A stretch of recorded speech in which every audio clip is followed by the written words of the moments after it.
Well, I should say good evening, right? Good afternoon. It's still Good afternoon.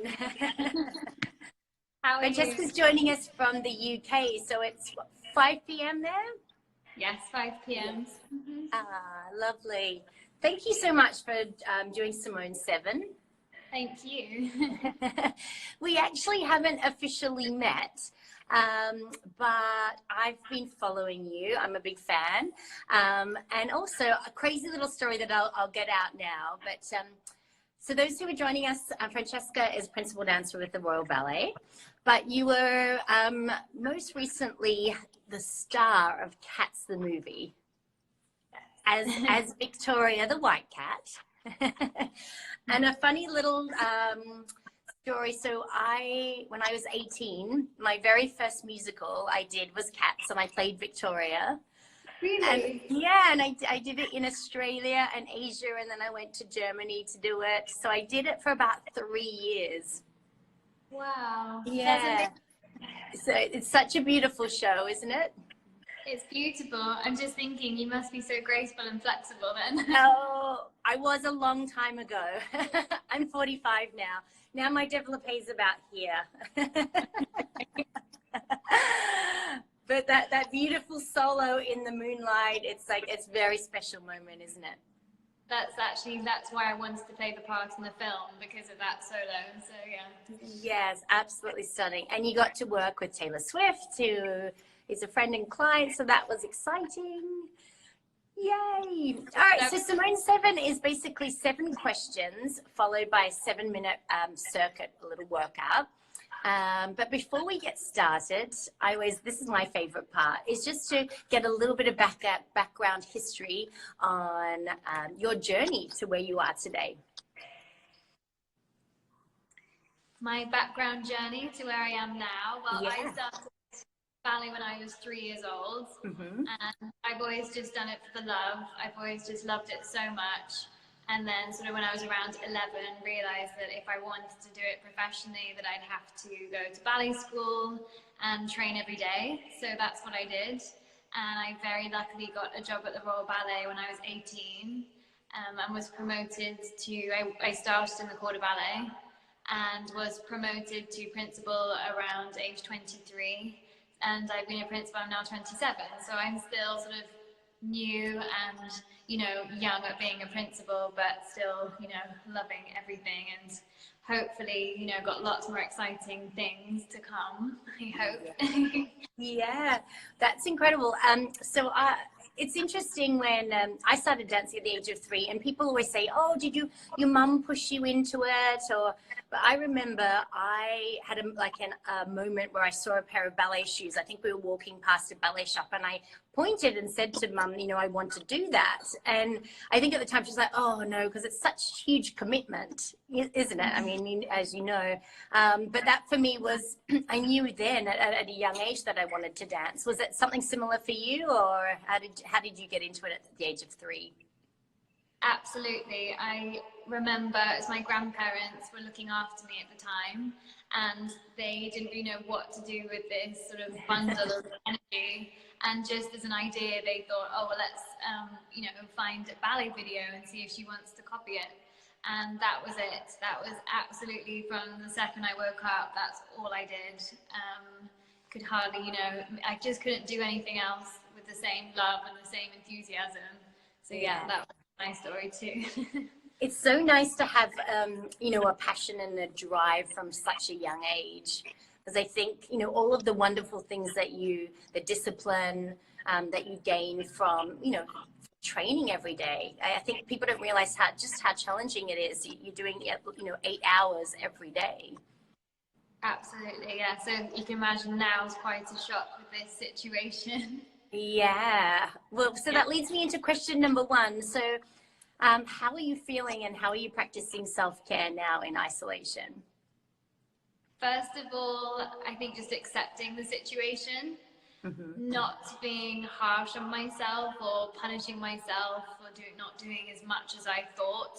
I had all these ambitions at the beginning of, the lockdown period, thinking I'm going to do this and that, and I haven't done all those things, but that's okay, because, I think it's so valuable in so many other ways, like having this moment of calm and reevaluating everything. My normal workout routine is much simpler. I don't have the space to move as much as I obviously did. I'm really lucky. This is not my house. I'm just downstairs in an empty yoga studio. Oh, fab. So you're like, there's a ballet bar.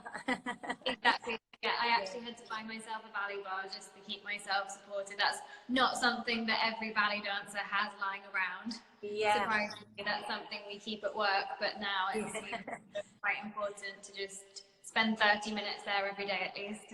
Yeah, definitely. Or trying to be inventive, like on the kitchen bench or a chair or something, anything you can find. I guess what's challenging is like, how are you doing all of your, center work, like all of the jumps and things like that? That's probably the neighbors underneath and above are probably like, ah! Yeah, especially in London, you can imagine. Yeah.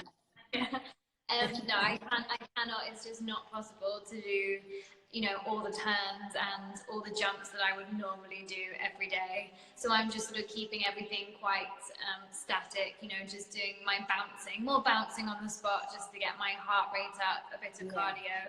Yeah. But I do miss the freedom to move. That's To what I love. move. Yeah. To like have a big studio where you can just dance. Yeah. Oh, soon, hopefully. No, fingers crossed. So what is one of the main things that you've learned about yourself during this time of stillness? I think just how busy I was and how I chose to squeeze so many things in, and it's sort of now looking back on it, I hope that my new approach will just be not necessarily doing less, but just spreading it out a little more, because it's been so nice to feel calm and have those moments of what do I want to do, what does someone else want me to do, what do I want to do. So I've been a little bit selfish. It's been really nice. And yeah, I'm actually going to make sure I take a week or two off where I don't even check my emails, just take that precious time, which even as a dancer, when we're given a holiday, we still feel somehow like we need to be doing things. Yeah, just doing what's good for me, and luckily keeping my body in shape to a certain degree is something that feels good and nice for me. But yeah, not pushing myself more than that, really. Yeah, that's wonderful. I think a lot of women that I've spoken to throughout this series, there seems to be a common thread, and that is that we were all just saying yes to everything. Yes, I can do that. And as you said, it's not necessarily something that you want to do, but you just think you should be doing it. And it's like, no, I can actually make decisions now based on what feels good for me and what is right for me. So, yeah, I would agree with you on that one. All right, what does your health and wellness routine look like, and does it look any different in quarantine? Well, it definitely looks different. I definitely had, a small phase towards, a few weeks ago, actually, where I wasn't eating the best I could. I was sort of, I don't know, I just sort of was eating what I felt like all the time, which, as I've been talking about, doing what I want, but also I realized that my body feels better when I maintain a kind of balance. So I'm trying to eat good foods. I'm cooking a little bit more. That's something I sort of never really do when I'm dancing, because I'm just too tired to even think about trying to do that when I get home.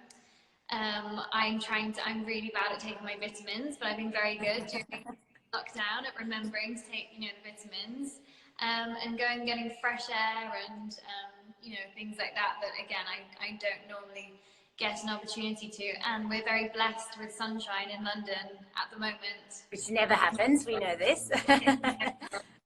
Yeah, and just doing my minimum amount of ballet, doing my 30 minutes, like I said, at the bar, which is the very beginning of ballet class, starting very small movements and leading up to sort of getting my legs higher and jumping, but doing them very thoroughly. So sometimes at work, I use it more as a basic warm-up because I'm very tired and I have a really long day ahead, and sometimes show, so I have to pace myself and hold back a bit during ballet class.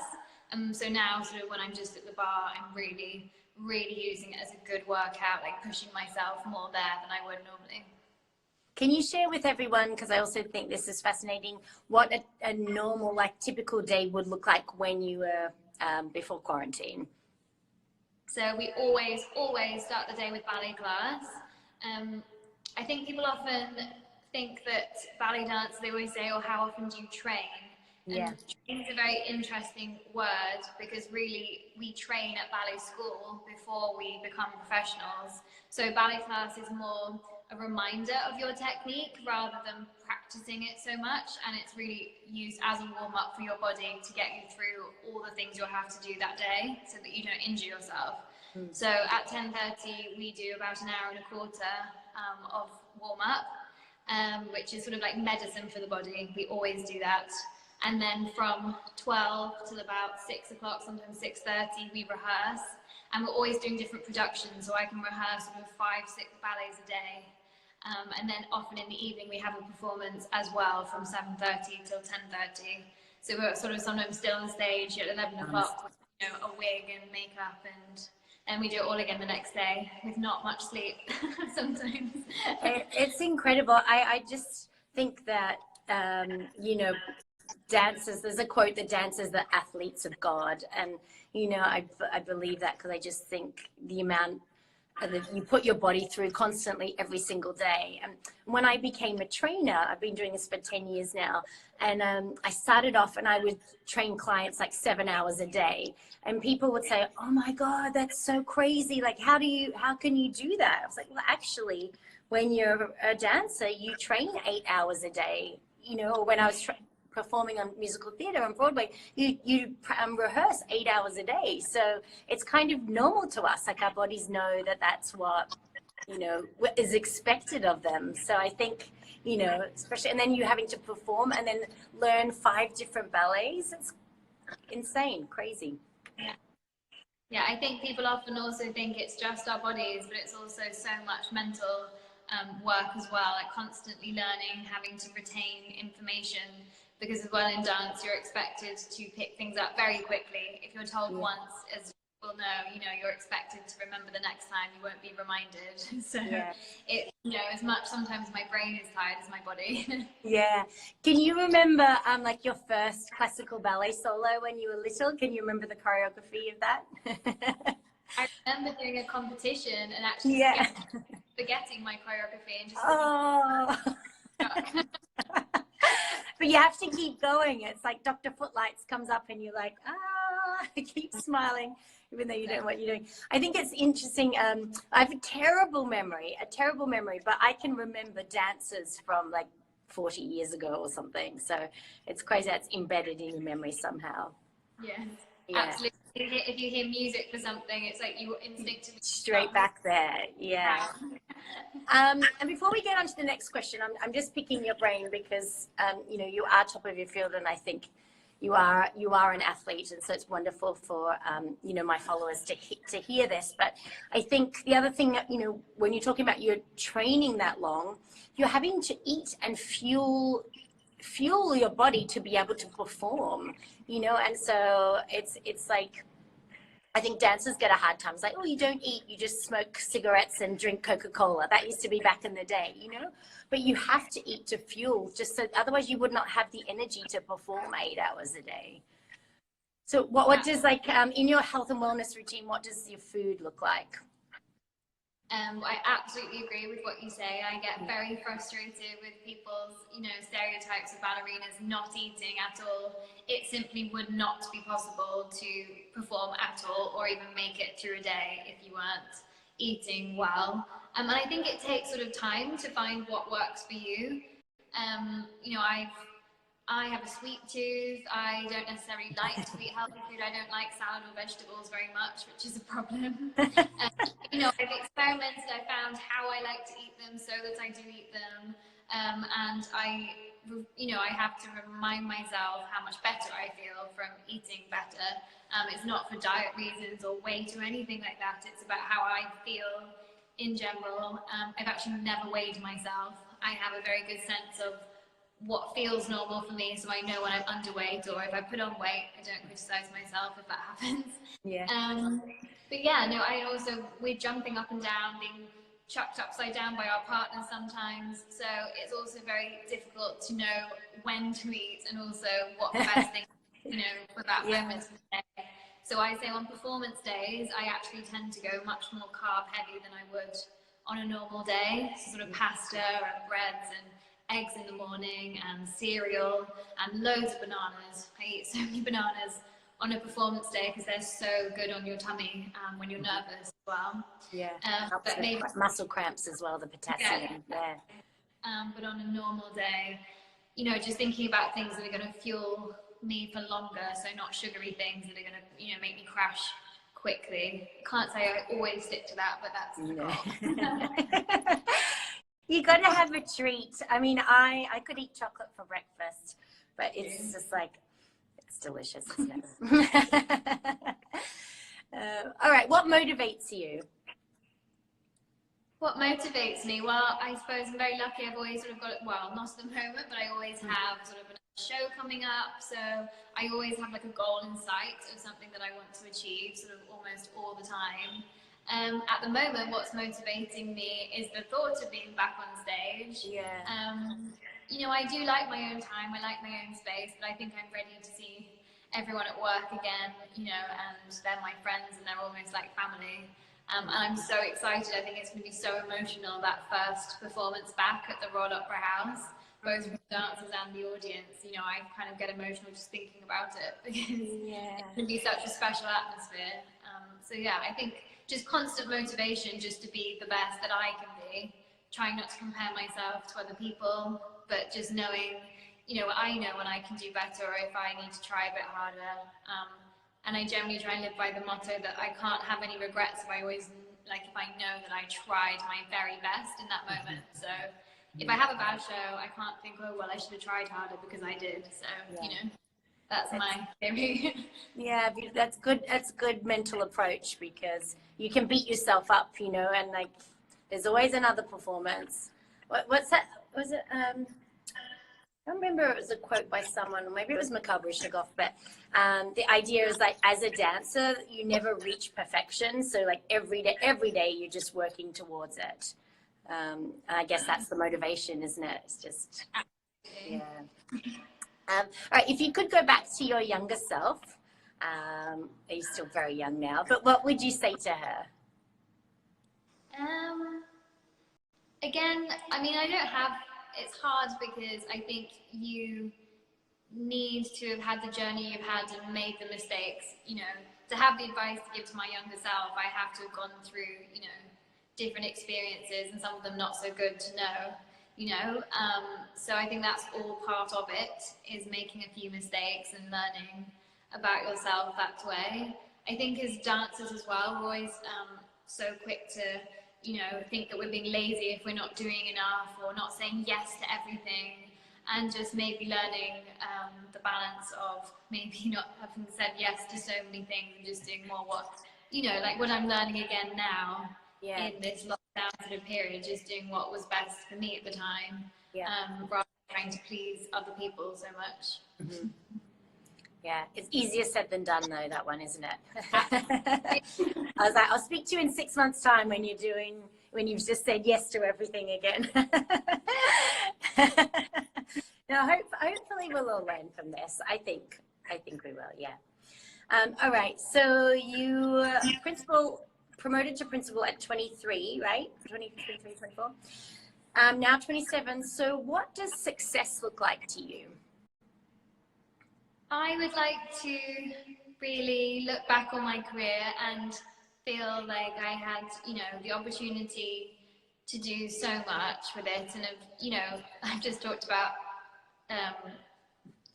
not saying yes to everything, but I've had, I feel so brave for having done Cats, because I had that opportunity to explore another world, and it was, daunting and nerve-wracking, but now it's like, so exciting, and I'm proud of myself just for stepping out of my comfort zone. So I'd like to look back on my career and feel like I grabbed the opportunity, I seized all the opportunities, even if, that I have a few things that I might have done a little bit differently, but yeah, and just still have a passion for it at the end of it, I suppose. You know, that's why we do what we do and put ourselves through all this hard work. So I would like to reach the end of my career and, you know, still feel that love and joy that I feel now and that I've always had, and not have pushed myself to grow tired of it, you know? Mm-hmm. I think that's success. All right, let's finish off with the last question, and that is, if you could have a dinner party and you could invite anyone you want, living or dead, who would they be and why? This is so hard because I always think of more people after I've answered, you know, I'll think yeah, you like... so, at the moment, though, I would say Frida Kahlo, because I just have a sort of love for her and her quirky, well, not even her quirkiness, just her freedom at a time when it wasn't that normal to be, you know, the way she was. I really admire her courage there. I mean, today I'm thinking, I think there's so many options. I love to meet, you know, like Oscar Wilde or Charlie Chaplin, you know. Ooh, Charlie Chaplin. Cool. Know what they were like, really like, you know. We live in a world where you can see interviews of people now, and it's so hard to know what those people were actually like. I mean, so many dancers. I love to meet Margot Fonteyn, for example, you know what she was like, and Rudolph Nureyev. I mean, it's really hard to just pick. Yeah. But there's a few. Yeah, I like that. I like Margot Fonteyn, and I like Charlie Chaplin. I think that he'd be fascinating. Yay. All right, now we get to the 7-minute circuit. So we're just going to do body weight today, and I thought we should do some like abs. So we'll do some abs and planks, something simple on your yoga mat. I'll be very kind, but you'll be surprised. 60 seconds. You think, oh, it's not very long, but 60 seconds is a long time. But we're going to do 7 exercises. I'm going to put the timer on. We'll do them for 60 seconds each. And people who are watching this can then repeat this circuit as many times as they want later on. Sound good? All right. Just put my hair back. And I was going to do something at the ballet bar, but you'd be too fabulous for me, and I would, you'd show me up. So let's come to our,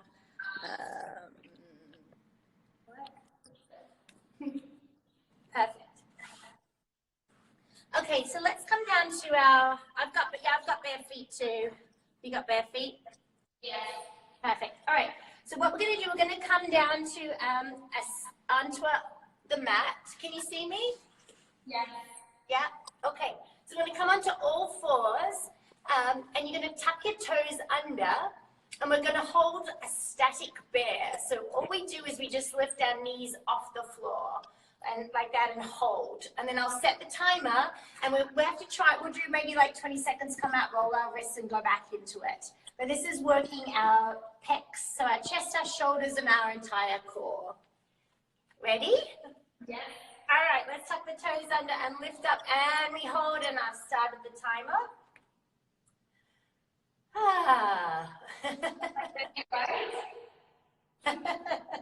This one always looks easy, but then whenever I get clients to do it, it's like, oh no, that's challenging. Oh, it's not feeling so easy already. So I feel this in my quads as well, and then your like little arms start to quiver, but it's a really great way to warm up your core, because you have to activate all the muscles, keep you from moving. Still talk at the same time. We got 16 more seconds. Hold it there.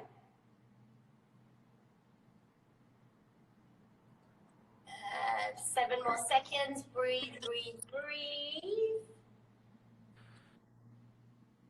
And beautiful, excellent. Come out of that and roll. Good. That was a nice little warm up.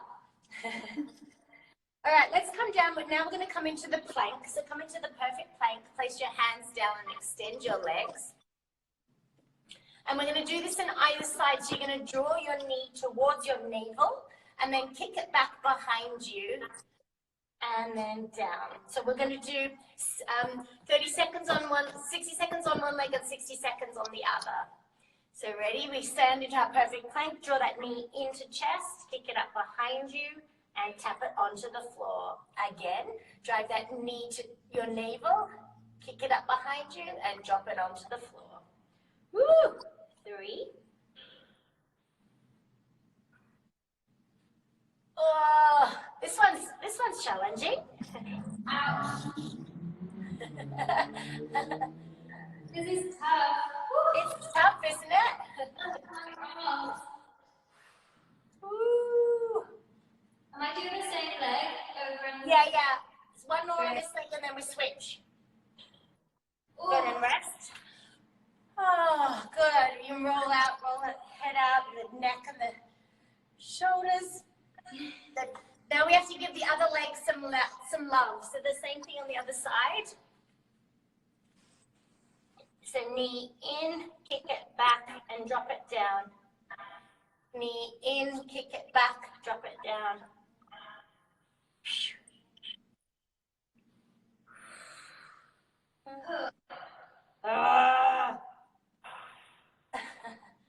I'm a believer that making noise helps. I'm sweating. Woo. Good. Oh my God. 2 more and then we'll rest. Good, and take a rest. Excellent. Good, you can come up and roll out those wrists and shoulders. Ooh. Good, let's flip around onto our booty. And you're going to place your hands behind your knees. As you exhale, make a C curve. And you're just going to hold the hands off and just rest here. And that's all we're going to do. Just rest there and come back out of it. So make a nice C curve. If you want to, people can just hold their thighs, or if not, take their hands off and hold. Breathe, breathe, breathe. Boop, boop, boop. Good, come out of it for a minute. Just rest those little hip flexors. And then once again, hold behind the knees, exhale, roll down, C curve, hands off and hold.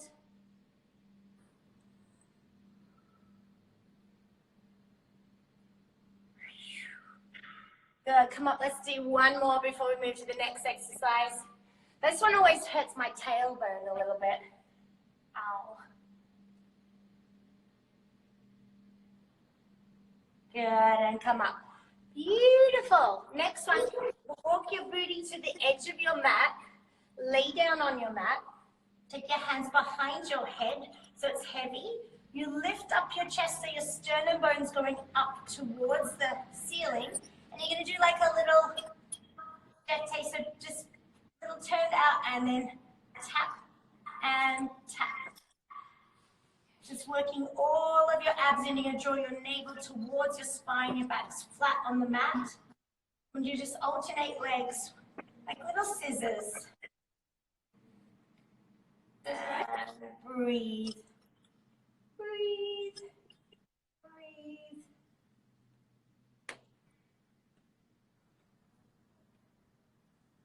Whew.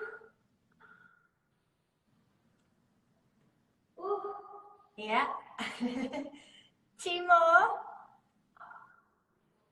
Good, and take a rest. All right, this is like a little Pilates series. You lift both legs up. You're going to hold one calf and extend the other one as you do a little pulse and exhale. So, and swap legs.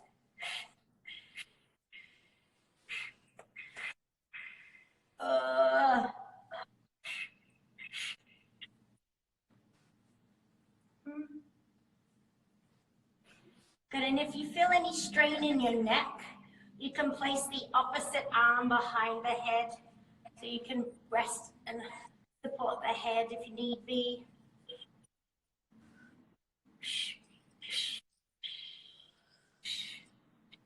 Good, let's do 4 more. 4, 3, 2, and last one. 1, good, and rest. Amazing. And last one, let's make a little diamond in your hand and place it underneath your bottom in the sacrum, and you lift up your feet and you can flex them, and using your lower abs, you're just going to drive those feet towards the ceiling so they lift up and down. Oh, yeah. I know. At least you won't need to do your abs today. Exactly. Oh. Oh, hard. 5. Oh. Yeah.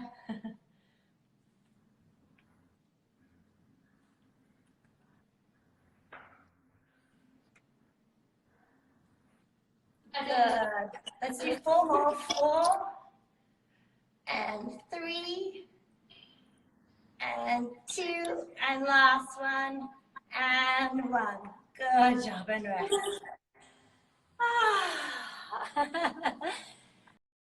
We made it. Oh, my abs feel tighter already. My abs are really working. That's good. Yeah, right? And we only did 7 minutes. Really? Yeah. So if anyone wants to do that circuit, yeah, you could do that circuit a few times of those exercises, and it's going to be great for your core strength. I'm going to keep that up. That's gonna be Yeah. fun. Thank you so much for joining me. You're an absolute delight, and I hope I get to meet you in person. Hopefully, I was just imagining me seeing you on stage, so I look forward to that day. That would be wonderful. I hope you can come to Thank London. you. Thank you so much. It's lovely to Yeah, meet and you. tell people where to find you, where to follow you. I will, yes. Yeah. Frankie goes to Hayward on Instagram. I love that. That's so cool. Frankie goes to Hayward. All right, Thank you you take so care. Have a much. wonderful evening. Thank you too. Bye. Bye.